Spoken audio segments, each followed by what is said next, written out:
Assalamualaikum Ustaz. Waalaikumsalam warahmatullah. Pertanyaan dari seorang yang menyatakan bahwa ibunya belum mengenal manhaj salaf, minta nasihat.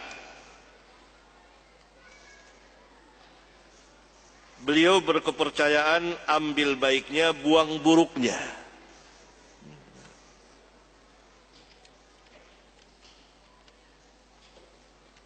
Kaidah ini tidak benar, karena ini pencampur adukan yang hak dengan yang batil. Ini yang Allah larang terhadap kepada Yahudi. Wala talbisul haqqa bil batil. Jangan kamu mencampur adukan yang hak dengan yang batil. Berarti tidak boleh kita duduk di majelis yang mencampur adukan yang hak dengan yang batil. Ada batilnya, ada haknya, nggak bisa kita pilih. Bagaimana cara kita memilihnya? Walhal kita tidak tahu.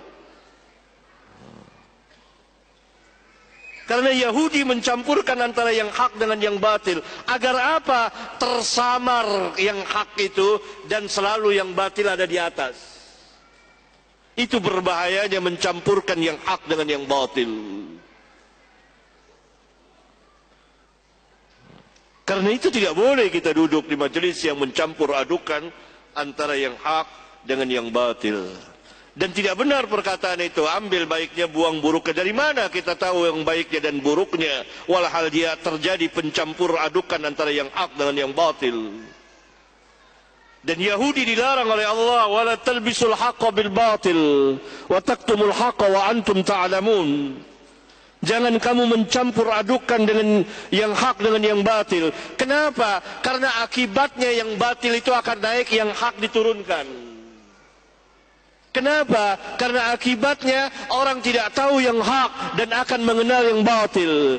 Kenapa? Karena yang batil itu akan terkenal, masyhur, naik, dan yang hak akan hilang. Kenapa? Karena tujuan mereka adalah menghancurkan, menyembunyikan yang hak dan menaikkan yang batil. Karena itu Allah katakan wala talbisul haqqa bil batil wa taktumul haqqa wa antum ta'lamun. Jangan kamu mencampur adukan yang hak dengan yang batil, dan jangan kamu sembunyikan yang hak padahal kamu tahu.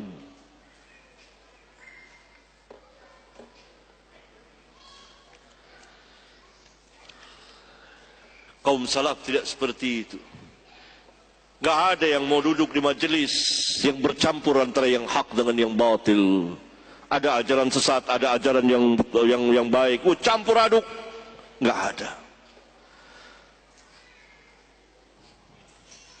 Pernah seorang ahli bid'ah datang ke ahlus sunnah, salah seorang imam. Saya mau berbicara, engkau mau mendengar? Enggak. Saya mau bawakan ayat Al-Quran? Enggak. Enggak mau. Karena ayat yang dia bawakan nanti dia tafsirkan dengan cara yang batil.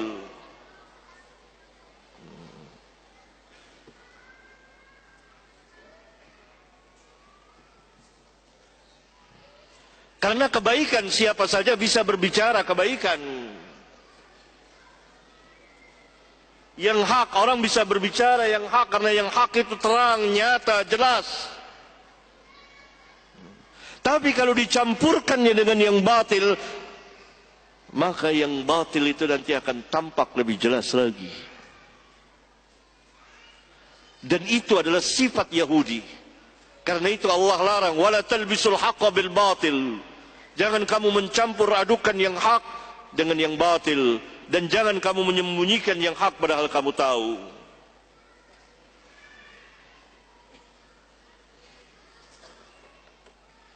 Assalamualaikum Ustaz. Waalaikumsalam warahmatullahi wabarakatuh. Bagaimana sikap kita terhadap ustaz-ustaz yang sedang naik daun padahal sering menebar syubhat? Saya tambahkan, kesesatan juga disebarkan. Apakah jangan didengarkan sama sekali atau kita ambil yang baiknya? Lagi-lagi yang baiknya lagi. Kan?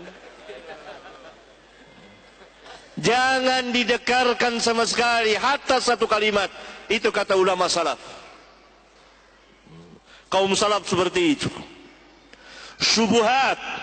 Syubuhat itulah kerancuan di dalam memahami agama. Terdapat pencampuran aduk antara yang hak dengan yang batil, sehingga orang rancu, sehingga menimbulkan bukan hanya satu syubhat, tapi syubuhat. Kalau ustaz-ustaz ini menebarkan syubhat, berarti dia menebarkan kebatilan dan menghilangkan kebenaran dan menyamarkan kebenaran dan menyembunyikan kebenaran dan menampakkan kebatilan dan mengangkat kebatilan. Maka sama sekali tidak boleh dengar hatta satu kalimat. Tutup telinga kita. Berbahaya. Karena syubhat di dalam agama sangat berbahaya. Karena akan menimbulkan keraguan dan nanti akan membawa kita, karena hati kita ini dhaif, lemah, dan satu syubhat begitu banyak menyerang dan kita hadapkan diri kita kepada kerancuan beragama, cara beragama yang sesat ini, sehingga kita menimbulkan syak. Oleh karena itu salah satu cara dari kaum zindiq menyebarkan dakwah mereka ialah menebarkan taskik, keraguan, sehingga dapat menimbulkan keraguan, seseorang jadi ragu akan sebuah kebenaran. Akhirnya semuanya boleh. Karena itu ada paham wihdatul adyan, kesatuan agama-agama, semuanya baik, semuanya boleh. Karena kaum zindik menyebarkan syubhat ini, keraguan ini. Dan ini berbahaya sekali.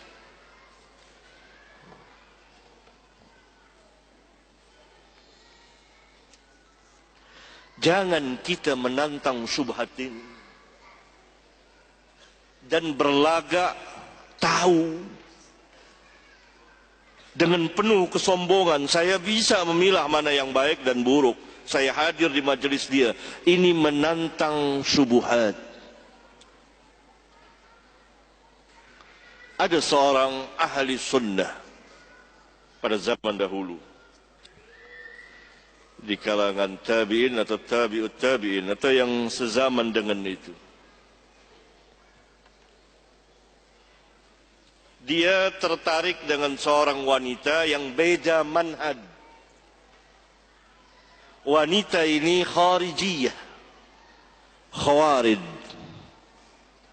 dan da'iyahnya, pendakwahnya, masing keluarga dia, sepupunya, tapi cantik, jamilah.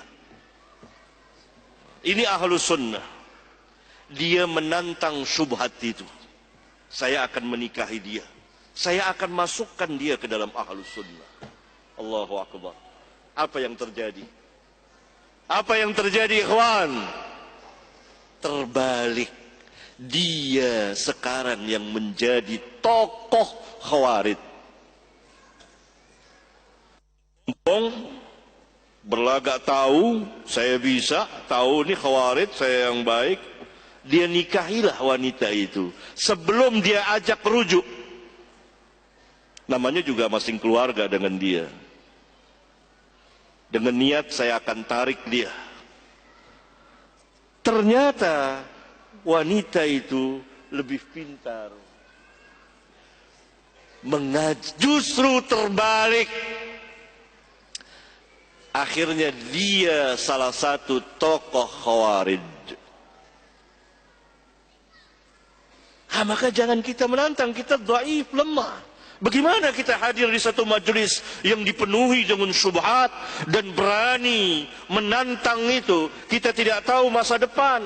Jadi apa kitanya? Saya bisa milah ini baik, ini buruk, ambil baik, buang buruknya. Enak aja ngomong begitu. Ini masalah din, bukan masalah beli gorengan.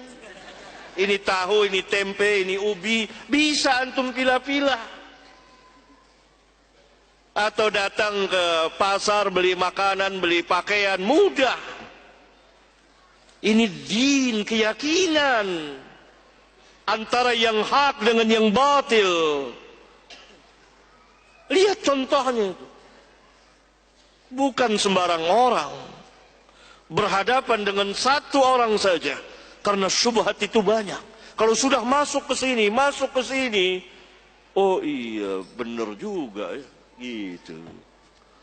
Tercengang dia. Apalagi dai-dai itu pinter ngomong.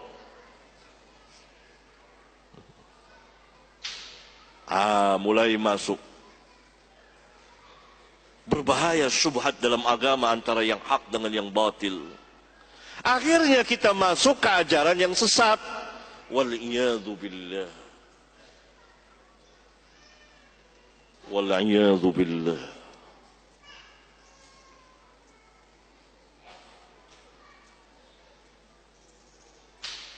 Saya pernah mendengar yang seperti ini di televisi. Saya coba dengarkan dengan seksama. Kemudian subhanallah, benar kaum salaf ini. Berbahaya ini orang.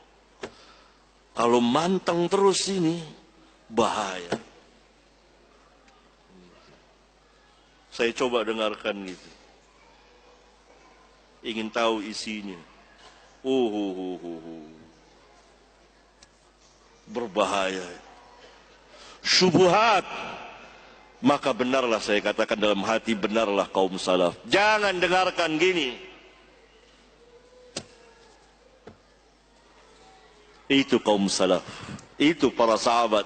Itu para tabi'in, tabi'ut tabi'in. Karena syubhat itu luar biasa. Imam Ahmad pernah mendengarkan yang seperti ini. Saya mau mencoba mendengarkan. Ceramahlah orang ini. Nangis Imam Ahmad mendengarnya. Karena ceramahnya enak, menyentuh hati. Nangis Imam Ahmad. Terus ditanya, Kaif, boleh nggak? Jangan dengerin. Gitu. Jangan dengerin. Dia nangis Imam Ahmad. Kalau ceramahnya menyentuh, tapi penuh dengan syubhat. Begitu ditanya, gimana? Imam Ahmad dengerin dia, tapi orang itu nggak tahu ada Imam Ahmad di situ, disembunyikan di satu tempat. Dia dengerin saja, nangis, karena mungkin ceramahnya menyentuh. Kan Imam Ahmad ini hatinya raqiq, lembut, gitu, nangis. Ditanya, wah, Imam Ahmad nangis berarti ini bagus nih. Nggak mesti. Tanya boleh nggak? Jangan, kata Imam Ahmad, jangan dengerin. Ya ini bahaya. Bahaya. Tuh lihat Imam. Jangan. Dia boleh nangis tapi jangan dengerin. Bahaya, ini syubhat. Jangan kita menantang. Nggak boleh. Karena ini antara keyakinan yang hak dan keyakinan yang batil. Antara jalan yang lurus, jalan yang bengkok. Berbahaya, kesesatan di dalam beragama. Lihat tadi itu, akhwat tadi, ikhwan tadi mau menikahi akhwat itu, ustadznya bilang, amirnya bilang, harus disyahadatkan dulu. Itu kan ajaran sesat. Kenapa akhwat itu bisa masuk ke situ? Awalnya ikut-ikut majelis.